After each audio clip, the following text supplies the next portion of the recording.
नमस्कार, मैं हूं संजीव श्रीवास्तव। आप देख रहे हैं 4 PM न्यूज नेटवर्क। मित्रों, अपने तल्ख और तीखे बयानों से भारतीय जनता पार्टी और राष्ट्रीय स्वयंसेवक संघ खेमे में हलचल मचा देने वाले मध्य प्रदेश के पूर्व मुख्यमंत्री, राज्यसभा में कांग्रेस के सदस्य और वरिष्ठ कांग्रेसी नेता दिग्विजय सिंह के एक ताजा बयान ने, एक ताजी टिप्पणी ने हंगामा बरपा दिया है।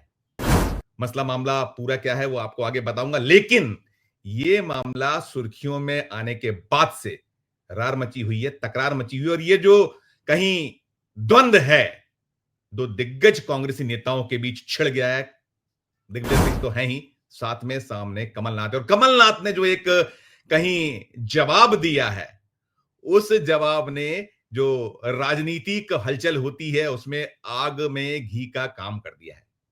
मामला मसला पुराना है, 5 साल पुराना है। और दिग्विजय सिंह ने उस फाइल को खोला, तो उस फाइल के खुल जाने के बाद या खोले जाने के बाद कांग्रेस जो खेमा है, उसमें भोपाल से लेकर दिल्ली तक कहीं सनसनी भी है। और सारे जो कांग्रेसी नेता हैं, वो विस्मित हैं कि अभी जब राहुल गांधी जिस तरीके से किला लड़ा रहे हैं, मोदी शाह या जो चुनावी कहीं गड़बड़ियां, बेईमानियां, सरकारों को चोरी करने, वोट चोरी करने को लेकर, तो इस सब के बीच ये जो विवाद है, इसका औचित्य क्या है, ये भी सवाल उठाया जा रहा है।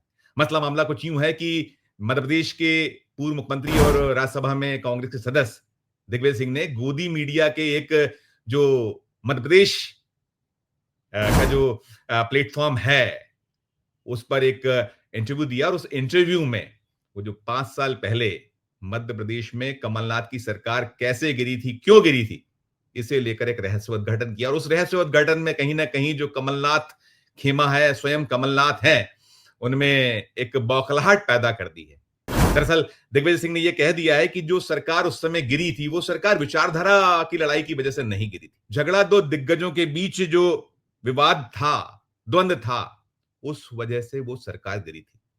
मित्रों, आपको ध्यान होगा कि 2020 में ज्योतिरादित्य सिंधिया ने बगावत की थी। 1.5 दर्जन से ज्यादा कुछ जो कांग्रेस के विधायक थे, उन्हें लेकर वे अलग हो गए थे और बाद में भारतीय जनता पार्टी से हाथ मिला लिया था। और यहां जो मध्य प्रदेश में लंबे वक्त के बाद 2003 के बाद से 2018 में जो कमलनाथ के नेतृत्व में सरकार बनी थी, 15 महीनों में गिर गई थी। दरअसल उस वक्त जो सीन था, कुल 230 विधायक मध्य प्रदेश में हैं। जो राज्य विधानसभा में संख्या है 230 सदस्यों की, और उसमें जो बहुमत का आंकड़ा 116 होता है। और जब 2018 के चुनाव हुए थे तो कांग्रेस 114 पर आकर टिक गई थी, और जो भारतीय जनता पार्टी उसे 109 सीटें मिली थी शिवराज सिंह चौहान की अगुवाई में। कमलनाथ के नेतृत्व में मध्य प्रदेश का चुनाव लड़ा गया था 2018 में, और 114 सीटें मिलने के बाद सपा के 1, बसपा के 2 और 4 निर्दलीय विधायकों को लेकर 121 संख्या कर सरकार मध्य प्रदेश में कांग्रेस की बनी। तो बाद में यह हुआ था, देखिए, झगड़ा पूरा का पूरा आपको स्मरण होगा, याद होगा कि मुख्यमंत्री पद की लड़ाई थी। दरअसल उस समय जो ज्योतिरादित्य सिंधिया बड़े एक ऐसे चेहरे के तौर पर कांग्रेस में थे, जो यहां मध्य प्रदेश चुनाव अभियान समिति के कहीं चीफ थे, और एक ऐसा चेहरे थे जिसको कहीं यह माना जा रहा था कि जो ग्वालियर चंबल संभाग और तमाम जो सफलता मध्य प्रदेश में मिली थी, उसमें बहुत बड़ा योगदान ज्योतिरादित्य सिंधिया का था। तो यही सब खींचतान लड़ाई चलती रही थी, और कुछ 15 महीने के पहले ही जो खटपट बहुत तेज हो गई थी। ज्योतिरादित्य सिंधिया का एक वो बयान आया था, आपको ध्यान होगा, जिस पर देश भर में एक खबरें बनी थी, चर्चाएं हुई थी। ज्योतिरादित्य सिंधिया ने कहा था कि जो किसान कर्ज माफी का वादा किया गया था, ध्यान होगा आपको कि राहुल गांधी उस समय मध्य प्रदेश आए थे, जो 2023 राज्य विधानसभा के चुनाव तो उन्होंने घोषणा की थी, मनसे की सबसे पहली फाइल किसानों के कर्जे माफी की साइन होगी। कमलनाथ या जो भी सरकार बनेगी, कांग्रेस की सरकार बनेगी कमलनाथ की अगुवाई में, और जो मुख्यमंत्री होगा वो सबसे पहले इसी फाइल पे साइन करेगा। तो एक मसला ये था, और भी कुछ वादे थे। तो उन्हीं को लेकर सिंधिया ने एक अपना रुख कहीं जो वो कहीं अलग थलग अपने आप को महसूस कर रहे थे, थका हुआ महसूस कर रहे थे। दिल्ली जो नेतृत्व है उसकी तरफ से वो जो चाहते थे वो ना मिलने को लेकर कहीं उनके मन में आहत का भाव था। उस सब से चलते चलते उन्होंने सारा कुछ कर दिया। उन्होंने ये सारा कहते हुए कह दिया था कि मैं सड़क पर उतर आऊंगा। और सड़क पर उतरने की उनकी घोषणा के बाद कमलनाथ ने, जब वो तत्कालीन जो मुख्यमंत्री थे, उन्होंने कह दिया था कि उतरना है तो उतर जाइए, मुझे कोई आपत्ति नहीं है। और इसी वजह से सब कुछ हुआ था, और बाद में ये सरकार गिर गई थी। और सरकार गिरने के बाद फिर शिवराज सिंह चौहान की अगुवाई में बीजेपी सत्ता में आ गई थी। खैर वो सारा मसला मामला था और बहुत कुछ था। देखिए ये सारा विवाद और इसमें ठीकरा फोड़ा गया था कि दिग्विजय सिंह कहीं जो है इसके पीछे है, कहीं कमलनाथ का जो एक शैली थी, उनका जो कार्य करने का तरीका था, आपको ध्यान होगा उस समय में जब वो मुख्यमंत्री थे तो बार बार ये आरोप आक्षेप निकलकर सामने आता था कि वो विधायकों की सुनते नहीं, मंत्रियों को भाव नहीं देते हैं और चलो चलो हो गया चलो चलो, ये एक बड़ा निकलता था। वो बहुत खास जुमला था कमलनाथ की ओर से कथित तौर पर। ये सब तो चल रहा था। जो अभी इंटरव्यू दिया है दिग्विजय सिंह ने गोदी मीडिया के एक जो मध्य प्रदेश स्थित सोशल मीडिया प्लेटफॉर्म है, उसमें जब उन्होंने ये कह दिया था कि विचारधारा का विवाद नहीं था, ये शख्सियतों का विवाद था, तो इसके बाद कमलनाथ ने अब से कुछ देर पहले, जब मैं वीडियो बना रहा हूं आपके लिए, तो आज 24 अगस्त का दिन है, रविवार है, छुट्टी का माहौल है और कुछ देर पहले उन्होंने एक एक्स किया और एक्स करते उन्होंने लिखा है कि मेरे नेतृत्व वाली कांग्रेस सरकार गिरने को लेकर हाल ही में कुछ बयानबाजी हुई। उन्होंने नाम नहीं लिया दिग्विजय सिंह का और साथ में उन्होंने कहा कि पुरानी बातें उखाड़ने से कोई फायदा नहीं। लेकिन यह सच है कि व्यक्तिगत महत्वाकांक्षा के अलावा ज्योतिरादित्य सिंधिया को यह लगता था कि सरकार दिग्विजय सिंह चला रहे हैं। इसी नाराजगी में उन्होंने कांग्रेस के विधायकों को तोड़ा और हमारी सरकार गिरी। अब देखिए ठीकरा एक दूसरे के सिर फोड़ा जा रहा है। दिग्विजय सिंह ने कहा था कि विचारधारा की लड़ाई नहीं थी, ये दो दिग्गजों की आपसी जो कहीं ख्वाहिश है वो इसके पीछे था, उनके भाव छुपा था उनके इंटरव्यू में, और इधर कमलनाथ कहीं दिग्विजय सिंह को दोष देने की सरकार वे चला रहे हैं, ये भाव था। और अब तो बीजेपी इस पे भरपूर मजे ले रही। जैसा मैंने कहा कि ये जो वक्त है, ये वक्त बहुत नाजुक है। बिहार के चुनाव अभी सामने हैं और बिहार चुनाव में कैसी घेराबंदी राहुल गांधी लगातार कर रहे हैं, क्या कुछ प्रयास कर रहे हैं, वो देश देख रहा है। इसके पहले उन्होंने जो कोशिशें की, वो कोशिशें उन्होंने जो चुनाव धांधलियां हैं, गड़बड़ियां, उन्होंने कर्नाटक का एक वो पन्ना खोला था, कैसे वहां वोट लूटे गए, कैसे वहां गड़बड़ियां की गई, और साथ में फिर मध्य प्रदेश में कुछ गड़बड़ियों के कैसे आरोप लगाए थे उन्होंने अलग अलग राज्यों में, राजस्थान, छत्तीसगढ़, जो 2023 के चुनाव थे। उसके बाद मध्य प्रदेश में जो विधानसभा में नेता प्रतिपक्ष उमंग सिंगार, उन्होंने एक प्रेस कॉन्फ्रेंस करके बहुत सारा ब्यौरा दिया कि कैसे यहाँ 16 लाख से ज्यादा वोट आखिरी 2 महीने में बढ़े, कैसे हम 27 सीटें हार गए, अलग अलग ब्यौरा और चल रहा है छानबीन तफ्तीश। और इन सबके बीच में हम ये देख रहे हैं चाहे वो कमलनाथ हो, कमलनाथ अभी जो मध्य प्रदेश राज्य विधानसभा के सदस्य हैं, छिंदवाड़ा के वो 8 बार के पूर्व सांसद हैं, तमाम है। और ये जो झगड़ा है, ये लड़ाई है, ये कहीं दिखला बतला रहा है कि ये जो दिग्गज नेता हैं, ये दिग्गज नेता शायद कहीं ना कहीं जो इनकी व्यक्तिगत जो कई महत्वाकांक्षा है, जो अपने अपने बच्चों को स्थापित करने। देखिए दिग्विजय सिंह के सामने अगर सबसे बड़ा टॉस कभी कोई है तो वो जयवर्धन सिंह, जो उनके पुत्र हैं, विधायक हैं, कमलनाथ सरकार में मंत्री थे, उन्हें स्थापित करना है। उनकी अपनी कहीं एक पूरी की पूरी उधड़ बुने। उधर कमलनाथ खुद चाहते हैं कि भले ही छिंदवाड़ा का चुनाव 2024 का हार गए हैं नकुलनाथ, लेकिन उन्हें राज्य में उस तरह का एक ओहरा मिल जाए जो कि खुद कमलनाथ के पास होता था। हालांकि उनमें कोई स्पार्क नहीं है। जयवर्धन तो फिर भी स्पार्क वाले नेता हैं, दिखता है साफ साफ। लेकिन आपको मैं और पीछे ले जाऊंगा, क्योंकि ये फाइल खोली गई है दिग्विजय सिंह द्वारा। तो याद करिए जब राज्य विधानसभा के 2023 के चुनाव हुए थे तो क्या कुछ मध्य प्रदेश में कमलनाथ और दिग्विजय सिंह के बीच नहीं हुआ था। एक वो दृश्य सबको याद होगा, वीडियो वायरल हुआ था, वो वीडियो कि कैसे टिकटों की बंदर बाट के आरोप लगे थे कि कमलनाथ दिग्विजय सिंह का नाम लेते हैं, दिग्विजय सिंह कमलनाथ का नाम लेते हैं। और जब वो वीडियो वायरल हुआ था शिवपुरी से जुड़ा हुआ, तो क्या कुछ हुआ था, कमलनाथ ने क्या कहा था, कपड़े फाड़ना है तो दिग्विजय सिंह और कमलनाथ कह रहे थे कि दिग्विजय सिंह जयवर्धन सिंह के फाड़ो। देखिए वो वीडियो। शिवपुरी की बात जी, जयवर्धन और दिग्विजय के करेंगे, जैसा वो कहेंगे जी मैं वैसा करूंगा। मुझे वीरेंद्र को जितना तुम लोग नहीं चाहते जी, उससे ज्यादा मैं चाहता हूँ। आप जाके दिग्विजय सिंह और जयवर्धन के कपड़े फाड़िए। देख लिया आपने ये वीडियो, ये बड़ा चर्चित हुआ था, ये सुर्खियां बना था, राष्ट्रीय जो मीडिया उसकी सुर्खियां बना था और बड़ी चर्चाएं हुई थी कि कमलनाथ कहते नजर आ रहे थे कि मेरी कोई गलती नहीं, टिकटों का पूरा मैंने कहीं छोड़ा हुआ है उस क्षेत्र में गुना, और उधर तो जयवर्धन पर छोड़ा है, दिग्विजय सिंह पे छोड़ा, और वो लोग कहीं कुछ कर रहे हैं और उनके जाके कपड़े फाड़ी। ये तो हुआ ही हुआ था। इसके बाद जब कांग्रेस का संकल्प पत्र जारी हुआ था 2023 के जो राज्य विधानसभा चुनाव में, और कमलनाथ उस चुनाव की अगुवाई कर रहे थे, तब क्या कुछ हुआ था वो भी आपको ध्यान होगा। जब उन्होंने कहा था कि मैंने तो पावर ऑफ अटॉर्नी दी हुई है दिग्विजय सिंह को गाली खाने की, बड़ा एक ऐसा वर्तान था, वो दिख रहा था, भले ही हास परिहास था, लेकिन हास परिहास के बीच झल्लाहट आपस में दिख रही थी, खुले मंच पर हुआ था, उसे भी देखिए आप। आपने कहा था कि अगर आपकी बात ना माने तो आप भी उनके कपड़े फाड़िए। एक मिनट भैया ए फॉर्म और बी फॉर्म में दस्तखत किसके होते हैं? पीसीसी प्रेसिडेंट के।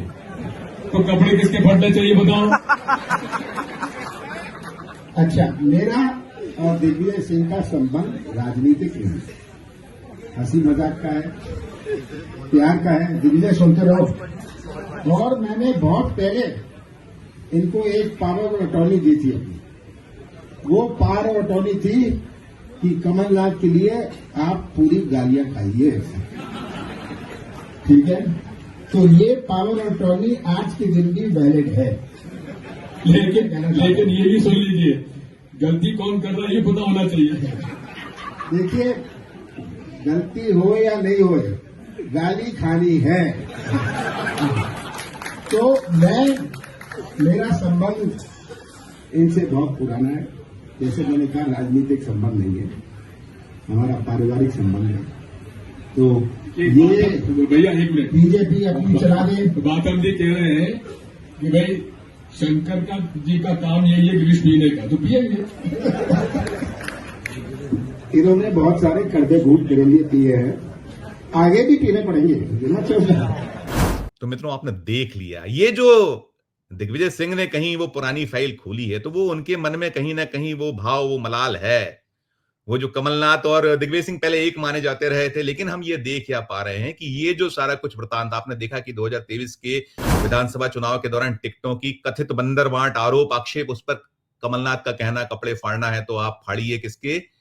दिग्विजय सिंह और जयवर्धन सिंह के। और उसके बाद संकल्प पत्र जारी करते समय ये जो पूरा का पूरा वृतांत आपने देखा कि वो कह रहे थे कि ये जो है गाली खाने की अटॉर्नी और तमाम, और ये पूरा का पूरा मसला मामला अब फिर एक बार ये पन्ना खुल जाने के बाद मैंने जैसा कहा कि ऐसा लग रहा है कि ये राहुल गांधी की जो मेहनत है उस पर पानी फेरने जैसा है। और अब बड़ा एक दिलचस्प है, जो ज्योतिरादित्य सिंधिया है इस पूरे मामले में, कहीं जो वो कांग्रेस में रहते हुए तो एक मुख्य आरोपी थे, उन्हें कहा गया था दगाबाज हैं, गद्दार हैं, तमाम था। अब तो वो भारतीय जनता पार्टी में है। और जब उन्होंने छोड़ी थी अपने 22 जो समर्थक विधायकों के साथ भारतीय जनता पार्टी में शामिल हुए, तो उसके बाद क्या कुछ हुआ था आपको ध्यान होगा कि कैसे 19 मार्च 2020 को इस्तीफे हुए थे। इस्तीफे के बाद फिर ये होने के 10 मार्च 2020 को इस्तीफे हुए थे। फिर 19 मार्च को ये मामला पहले पहुंचा था, सुप्रीम कोर्ट तक गया था। 19 मार्च को सुप्रीम कोर्ट का निर्देश था कि फ्लोर टेस्ट शाम 5 बजे तक कर दिया जाए। ये तारीखें हैं उस दौर में, 19 मार्च 2020। और फिर 20 मार्च 2020 को कमलनाथ ने राजभवन पहुंचकर इस्तीफा दे दिया था अपने पद से। और फिर 23 मार्च 2020 को यही जो बागी थे कांग्रेस के, उनके सहयोग से, उनके समर्थन से भारतीय जनता पार्टी ने फिर मध्य प्रदेश की सत्ता पाली थी। शिवराज सिंह चौहान फिर मुख्यमंत्री हो गए थे। और सारा कुछ वो भी एक दृश्य था कि वो जो उन्होंने बगावत की थी 11 मार्च 2020 को, शुरुआत जो हुई थी समर्थक विधायकों के साथ भारतीय जनता पार्टी में शामिल हुए थे ज्योतिरादित्य सिंधिया। पर 19 जून को उनको राज्यसभा का टिकट मिला था बीजेपी से। फिर 7 जुलाई 2021 को मोदी कैबिनेट में वो शामिल हुए थे, किए गए थे, इनाम मिला था उन्हें और नागरिक उड्डयन जैसा विभाग मिल गया था। और उसके बाद फिर जो ये बगावत करने वाले विधायक थे उनको पुनः टिकट मिला था उपचुनाव में जो 22 में से 16 विधायक जीत पाए थे, बाकी हार गए थे। फिर उन्हें निगम मंडलों से नवाजा गया था। जो एक सौदेबाजी का आरोप खुद दिग्विजय सिंह लगाते थे या कमलनाथ लगाते थे या पूरी की पूरी कांग्रेस लगाती थी, साफ दिखा था, परिलक्षित हुआ था। लेकिन अब ये फाइल खुली है। जब फाइल खुल गई है तो इधर अब ज्योतिरादित्य सिंधिया को टटोला गया। वो यहीं मध्य प्रदेश में थे गत दिवस, जब उन्हें टटोला गया देर शाम, तो पता ये चला उन्होंने कहा कि जो अतीत की बात है वो टाल गई है कहकर उन्होंने एक लाइन की टिप्पणी ये की कि अतीत की बात नहीं करना चाहूंगा। सारा कुछ है सामने आपके मित्रों। ये बिल्कुल स्पष्ट है कि अपने पाले में गोल मार लेने वाला, जब इतना ऐसा वक्त है, नाजुक वक्त है, और दो दिग्गज लीडर, दो दिग्गज नेता जिन्होंने बहुत सारे बड़े बड़े पदों पर निर्वहन किया है कि केंद्र में मंत्री रहने जैसा कमलनाथ को कई बार मंत्री रहने का सौभाग्य प्राप्त, बहुत सारे संगठन में महत्वपूर्ण दायित्व और अलग अलग दायित्व कांग्रेस में।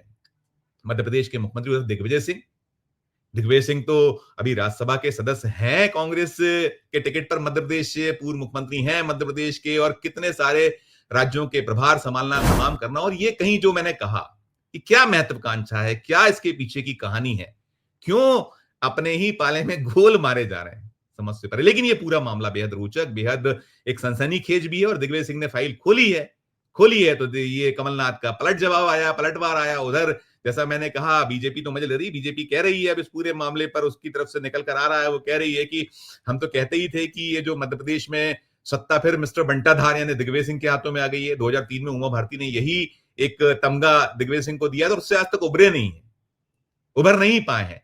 और अब बीजेपी फरमा रही है कि हम तो कहते थे और यही खेल था, अब खुल गया है, खुद कमलनाथ ने इसको खोल दिया है। तो कुल मिलाकर ये जो मतला ये मामला है कांग्रेस के लिए कहीं गले की हड्डी बनता नजर आ रहा है और अच्छा खासा कहीं एक अभी मध्य प्रदेश में आवश्यकता है कि कांग्रेस को खड़ा किया जाए। खड़ा करना तो दूर, लेकिन यहां तो कहीं फिर कांग्रेस को खड़ा होने की जगह कहीं ये जो बड़े नेता हैं, दिग्गज नेता हैं, किस और ले जा रहे हैं, इसका फैसला आप कीजिएगा। अपनी टिप्पणी इस वीडियो के कमेंट बॉक्स में जाकर अपनी जरूर राय प्रकट कीजिएगा और खबर अच्छी लगे तो चैनल को लाइक कीजिएगा, सब्सक्राइब कीजिएगा, ज्वाइन का बटन दबाइएगा तो और हमारी हौसला अफजाई होगी। प्यार और स्नेह बना रखिए और देखते रहिए 4 PM न्यूज नेटवर्क। धन्यवाद, नमस्कार।